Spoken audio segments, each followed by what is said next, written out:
પાલિકાના દબાણ શાખાની એકતરફી કાર્યવાહી જોવા મળી। વડોદરા મહાનગરપાલિકાની દબાણ શાખાની ટીમ દ્વારા દબાણ હટાવવાની કામગીરીમાં એકતરફી કાર્યવાહી કરવામાં આવી રહી હોય તેવું લાગી રહ્યું છે। ગણતરીની લારીઓ જપ્ત કરી બીજા દબાણો યથાવત રાખવામાં આવ્યા હતા। દબાણ શાખાની ટીમ આજરોજ સુસાગર તરફથી જુબેલી બાગ તરફ દબાણ હટાવવા પહોંચી હતી, જ્યાં અમુક લારીને જપ્ત કરવામાં આવી હતી, જ્યારે બીજા પથારા સહિતના દબાણો ઉપર કાર્યવાહી કરવામાં આવી ન હતી। પાલિકાના અધિકારીઓને પૂછતા તેમણે જણાવ્યું હતું કે અમારા સાહેબે જે વહીવટી ચાર્જ ન ભર્યો હોય તેની લારી જપ્ત કરવાનું કહ્યું છે। ત્યારે સવાલ એ થાય છે કે વહીવટી ચાર્જ ભરી પાલિકા ઊભા રહેવાની પરવાનગી આપે છે કે કેમ? આખા રોડ પર દબાણ શાખાને ફક્ત થોડી લારીઓ દબાણમાં દેખાઈ હતી। બીજી તરફ લારી ધારકે જણાવ્યું હતું કે ₹500ની પાવતી ફાડે છે, અત્યારે ધંધા નથી ત્યારે અમે ₹500 ક્યાંથી લાવીએ?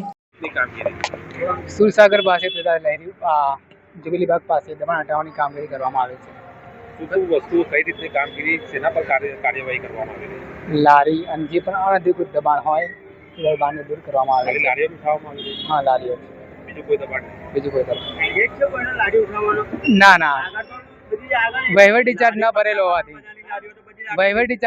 હોવાથી દબાણ હટાવવાની કામગીરી કરવામાં આવે છે। લીગલી નથી, પણ એ લોકો રેગ્યુલર વોર્ડ ઓફિસે આવીને વહીવટી ચાર્જ ભરી।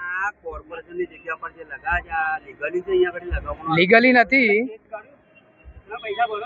પૈસા તો બધા વડોદરામાં ભરે છે, બધા ₹500 વહીવટી ચાર્જ તો।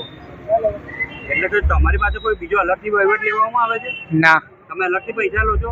ના। તો પછી આ લોકોને કેમ નથી લેતા? કોને? લારીના લો છો ત્યાં બી પટ્ટાવાળાની અહીંયા લઈએ ને, અહીંયા પટ્ટાવાળાની દુકાન લારીઓ બી હજુ ઊભી છે। મહિનાના ₹1000 લઈએ। અહીંયા બી છે પથારવાળા પણ રેગ્યુલર ભરા પૈસા।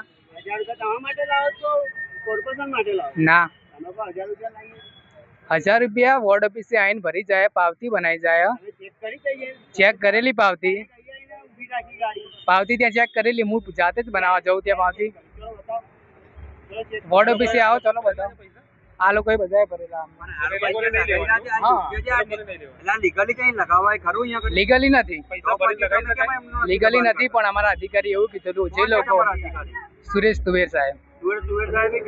હા। શું નામ તમારું? પરમાર દીપક। તમારો હોદ્દો શું છે? જમીન ભાડા.